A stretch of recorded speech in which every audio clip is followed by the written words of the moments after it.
In our quiet neighborhood, my family and I lived a pretty normal life. It's just the four of us, me, my mom and dad, and my sister, doing everyday things, like going to school, working, and having fun on weekends. You could say life was perfect until, one day, something weird happened. We found a letter in our mailbox. It wasn't like any letter we'd seen before. It said, "I'm watching you," but it didn't say who it was from. At first, we thought it was just a joke, a not-so-nice prank, but harmless nonetheless. So, we just ignored it. But then, more letters started showing up. Each one was scarier than the last, with messages like, "You can't hide from me," and "Your house is mine." That's when we started to get worried. We talked about it at dinner, trying to figure out who could be sending these letters and why. My parents tried to keep us from getting too scared, but I could tell they were worried too. We didn't know what to do. Should we tell someone? Should we just keep ignoring it? It was like a dark cloud had started hanging over our happy home, and we couldn't just laugh it away anymore.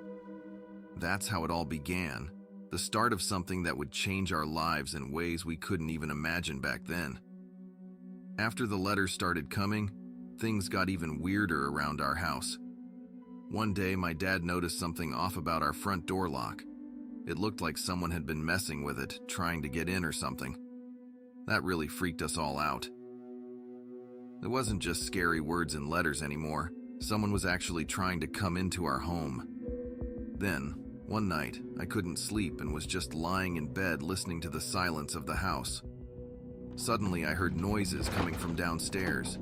It sounded like someone was walking around, and I could hear drawers being opened and closed.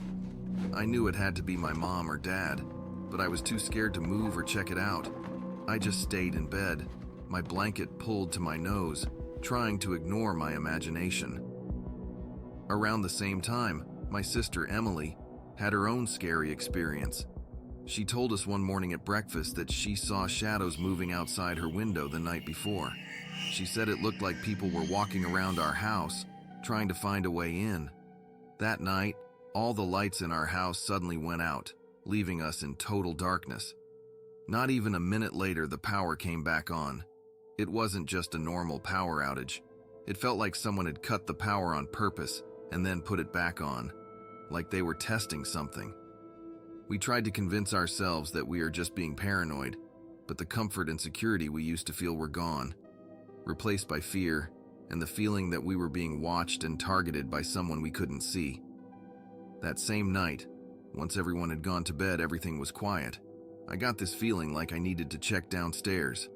I don't know why, but I felt like I had to make sure everything was okay. So I tiptoed out of my room and slowly made my way down the stairs. That's when I saw it. A person in a mask, looking through our stuff in the living room. The moment he saw me, he started coming towards me. I was so scared, I turned around and ran back up the stairs as fast as I could, screaming for my parents. Hearing my screams, my whole family woke up in an instant. My parents, half scared to death themselves, grabbed whatever they could find in their bedroom.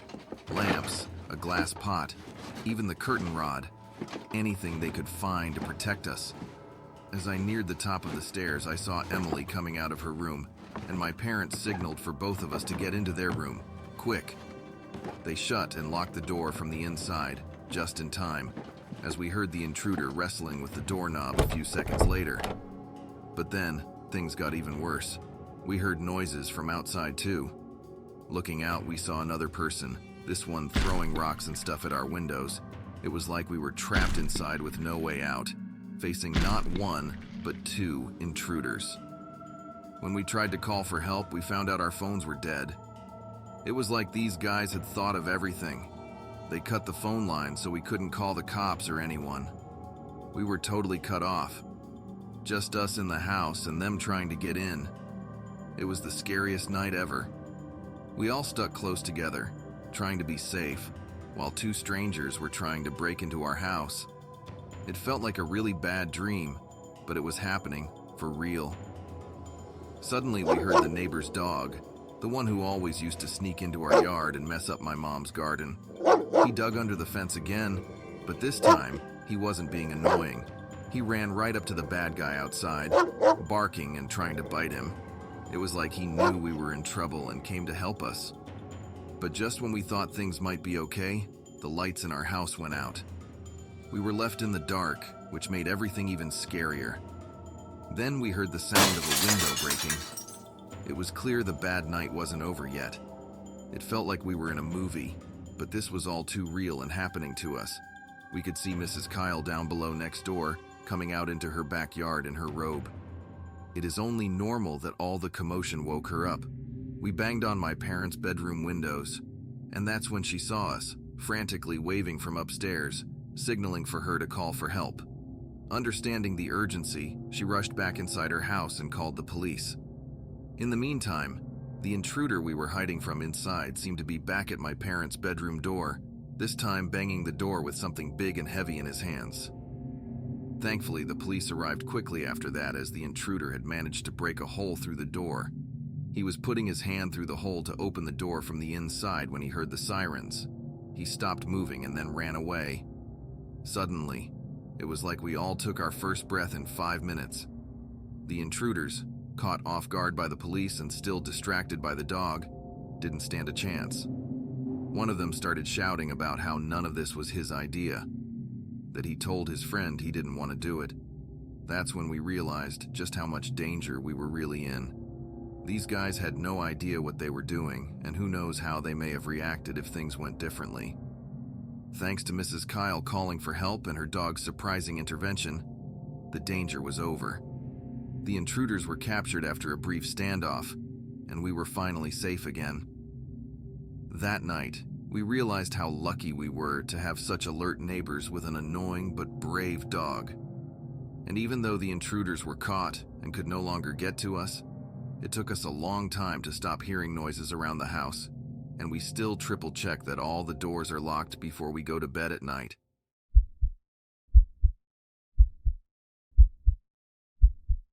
I was driving back to my house right at the edge of town where not many people live, after a really long day at the hospital where I work as a nurse. I like where I live because it's calm, and I'm pretty good at taking care of myself. When I got close to my house, I noticed something strange. There was a car parked not too far away. It was dark, but I could see 2 guys inside.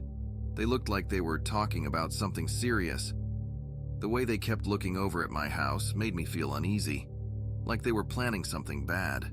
I'm used to being alone and I'm not usually scared, but I was so stressed and tired from work, and seeing that car and those guys acting so secretive made me nervous.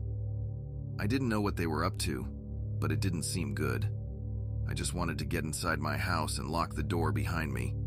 Little did I know, that night was going to be one of the most terrifying nights of my life, and it all happened because of a big mistake. When I got to my house, something felt off right away. The gate was a little open, which was weird because I always make sure it's closed tight. Then, when I got to the door, I saw lights on inside. I was sure I turned everything off this morning. I opened the door slowly, trying to be quiet. That's when it all happened. 2 people I didn't know were in my living room. They looked surprised to see me, but not scared. One of them, a tall guy, shouted, "Give us the witness and we won't hurt you." I had no idea what he was talking about. A witness? It made no sense. I wanted to call for help, so I carefully reached for my jacket pocket, only to find nothing in it. Suddenly it hit me. I left my cell phone at the hospital. Panic hit me like a truck. I felt cold and helpless. I looked back outside where I came from, but saw the 2 guys from the car standing by the front gate. "No one can help you, so why don't you just give us what we came for and save yourself the trouble? It doesn't have to get messy. We know she's here, and all we want is the witness. No one else needs to get hurt." Standing there, facing these guys with their crazy eyes staring back at me, I knew they wouldn't believe a word I said. It was clear that I was trapped in a crazy misunderstanding, and that I would have to fight with everything I had inside me. I felt both scared and brave. Without thinking too much, I made a split-second decision. I bolted right between them, aiming for the back door, hoping I could lock it behind me and call for help. But my hands were shaking so much I couldn't get the door unlocked fast enough. In a desperate move, I dived into the pantry next to the door, gripping the handle with all my might to keep them out. One of the guys was quick, though. He managed to yank the door open. Just in time, I grabbed the first thing I could reach, a bag of sugar, and threw it in his face. It bought me a second, just enough to squeeze past him, but I wasn't fast enough to escape the other guy, who grabbed me around the waist and pulled me back. He dragged me to the stairs, yelling for his partner to help him. They were rough, tying me up and making it clear they weren't playing around. One of them pulled out a knife. "You've got 10 minutes, he hissed. "Tell us where the witness is, or you'll start losing fingers." His partner started searching the house again, leaving me tied up and terrified, trying to think of a way out of this nightmare. I begged them, "Please, you've got the wrong person. There's no witness here. I don't know what you're talking about. I'm just me. Nobody important. Please, just let me go."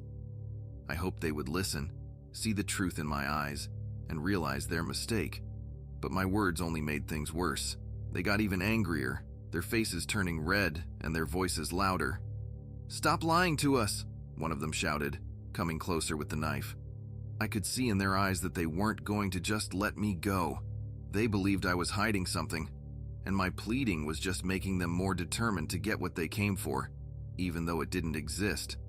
I felt the panic building inside me and wasn't sure how much longer I could handle it. Just when I thought all hope was lost, something incredible happened. Josh, my colleague from work, and if I'm being honest, my crush, showed up at my house. We'd been flirting more than usual that day, and I guess he saw leaving my phone at work as his chance to finally make a move. He knew where I lived because he had dropped me off once when my car was in the shop. But Josh didn't just walk up to the door. He noticed the suspicious guys in their car outside my house. Being smart, he stayed back, watching them for a bit. He saw them talking on what looked like walkie-talkies, looking all stressed and impatient. Josh knew something wasn't right. Before doing anything else, Josh did something really smart. He quietly took a video of the guys in their car, including the license plate, and sent it to the police with a message explaining what he thought was happening. Then, making sure he wasn't seen, he texted a couple of our other colleagues to let them know where he was and what was going on, just in case. After doing all this, Josh finally made his move. He crept up to the house, trying to be as quiet as possible. He was about to put himself in danger and face his fears for me. It was the bravest thing anyone had ever done for me, and it couldn't have come at a more critical moment. With the police on their way, thanks to Josh's quick thinking, he knew he had to act fast to help me. He found a big rock in my garden and used it to quietly break a small window at the back of the house, away from where the invaders were holding me. The noise was minimal, but the crack was enough for him to unlock the window and slip inside. Meanwhile, the invaders were still threatening me, waving the knife around and making it clear they were running out of patience. I was trying my best to keep calm, but inside, I was terrified, thinking these might be my last moments. Then, suddenly, there was Josh, emerging like a shadow. He moved silently, using the element of surprise to his advantage. The first invader didn't even see him coming.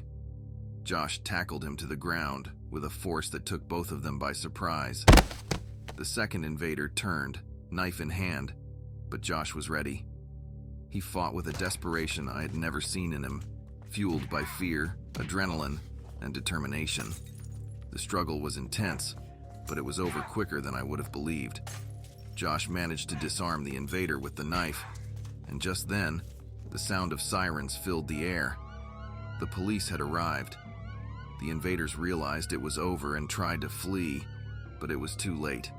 The police caught them before they could get far.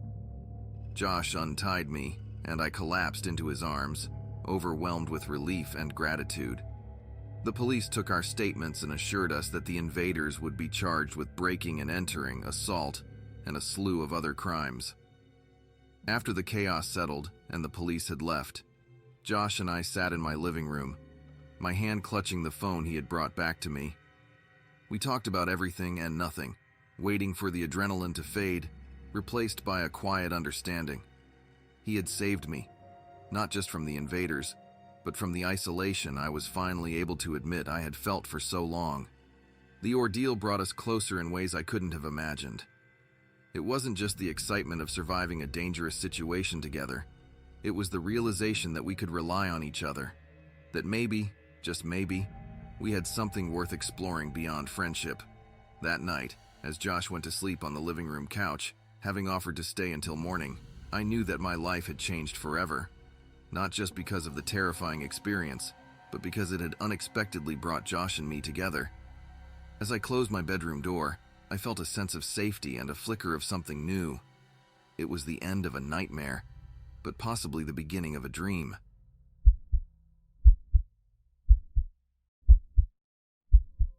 When Jordan and I moved into our new apartment in the city, we were super excited. I'm Alex, by the way. We love all things tech, so we made our place a smart home. We got lights that change colors, a security system that watches everything, and a virtual assistant named Eva. It was awesome being able to control everything with just our phones. At first, it felt like living in a science fiction movie. We could turn off the lights without getting up, check who was at the door from the couch, and Eva reminded us of stuff we needed to do. We even had friends over to show them how cool our place was. Everything seemed perfect with all these gadgets making life easier. But then, weird stuff started happening. Stuff that made us wonder if having a smart home was such a good idea after all. The weirdness in our smart home started off small. One minute we're chilling on the couch, and the next, the lights begin to flicker like we're in a horror movie. Doors would lock or unlock on their own, scaring us half to death when we'd try to open or close them. Then, there was the temperature. The house would go from super hot to freezing cold, but the degree displaying on the pad would not change. Jordan and I tried to laugh it off. We joked that our home was adapting to all the technology, like it was all just bugs in the system. But then, Eva, our virtual assistant who was supposed to make life easier, started freaking us out. One night, her voice came through the speakers, all distorted and creepy, saying, "They're watching you." That made us both wake up in a panic. We tried to tell ourselves it was just a glitch, but deep down, we were seriously unnerved. Things got even scarier after that. Our smart TV would turn on by itself, showing these creepy images that looked like they came straight out of a nightmare. Then, our phones got hacked, cutting us off from everyone else. It was like we were on an island, all alone, with our tech turning against us. That's when Jordan and I realized this wasn't just a bunch of malfunctions. It felt like we were being targeted, but by who or what, we had no idea. The worst night was when we were trapped inside our own apartment. Out of nowhere, the doors locked themselves, and no matter what we did, they wouldn't open. Then, all the lights went out. We were in complete darkness. To make matters worse, the sound system started playing these eerie noises, like whispers and footsteps, that seemed to come from nowhere and everywhere at the same time. We were terrified, huddled together in the dark, realizing our smart home had turned into a prison. It was clear then, our home wasn't safe anymore. What we thought was our tech-savvy paradise was now a nightmare we couldn't wake up from. Jordan and I weren't going to let our smart home beat us. We knew a lot about tech, so we decided to use that to our advantage. First, we reset Eva, our virtual assistant, making it forget all the scary stuff it was doing. For a little while, it seemed like we had fixed everything. It was quiet, and we felt safe again. But then, the hacker fought back. They turned off all the electricity in our apartment. It was so dark, we couldn't see anything. We tried to find the circuit breaker to turn the lights back on, but when we got there, we saw that it was broken, with wires everywhere. We had to use our phones as flashlights, but even that didn't last long. The hacker turned off our phones from somewhere far away, making us stand in the dark again. Then, we heard something really scary. Footsteps. It sounded like someone else was in our apartment with us. We were so scared, we ran, trying to get away from the noise. We knew we couldn't beat the hacker by just using our tech. They were too good. So, we made a plan to trick them. We pretended to be in different places, shouting to each other, hoping the hacker would think we were apart. Meanwhile, We sneaked to a laptop we had hidden for emergencies. We were thinking storage issues or a coffee spill. We never could have thought we would need this backup laptop for something like this. We tried to find out who the hacker was on the laptop. We had to be quiet and fast. We made noise on purpose in one part of the apartment to keep the hacker away from us. It was like a game of hide and seek, but much scarier. We were not just trying to get our gadgets back. We were trying to make our home safe again. As we started to see information about the hacker on our laptop, we felt a little bit of hope. We weren't scared victims anymore. We were fighting back, and we were getting closer to stopping them for good. After what felt like forever, Jordan and I finally saw something good on the laptop screen. We had found out where the hacker was hiding, and it was not in our apartment. Those footsteps were just sound effects.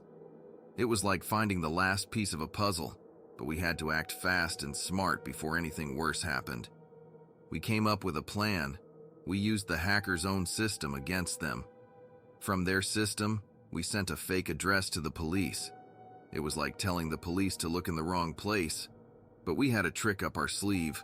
When the police came to our apartment to check on the fake address alert, we told them the real location of the hacker. It felt like we were detectives in our own mystery story. The police moved quickly after that. With the real address in hand, they went straight to where the hacker was. It wasn't long before we got the news. The hacker was arrested. We could hardly believe it. Our plan had actually worked. The nightmare was over, and it was all because we decided to fight back, using our brains and a bit of the hacker's own tricks. It was a huge relief. Our apartment was safe again. All the weird stuff stopped happening.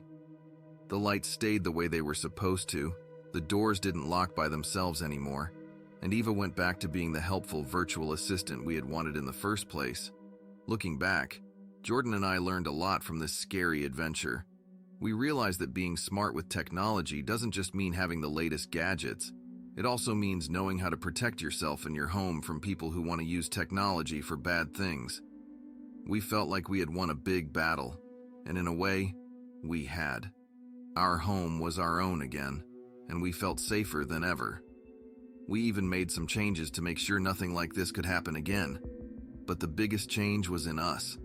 We knew that together, we could handle anything that came our way. As we pieced our lives back together, we learned more about the hacker who had targeted us. His twisted obsession with torturing homeowners through their smart homes was chilling. He saw it as a game to make families feel trapped in their own houses. The police found out he had done this many times before, each time getting more elaborate than the last. But this time, he had gone too far. The evidence we helped gather led to his capture. The police found him in a cluttered room, surrounded by screens displaying live feeds from hacked homes. It was a wake-up call for everyone about the dangers lurking behind our connected lives. The hacker faced several charges, and his reign of digital terror came to an end. Knowing he was behind bars brought us a sense of closure and safety.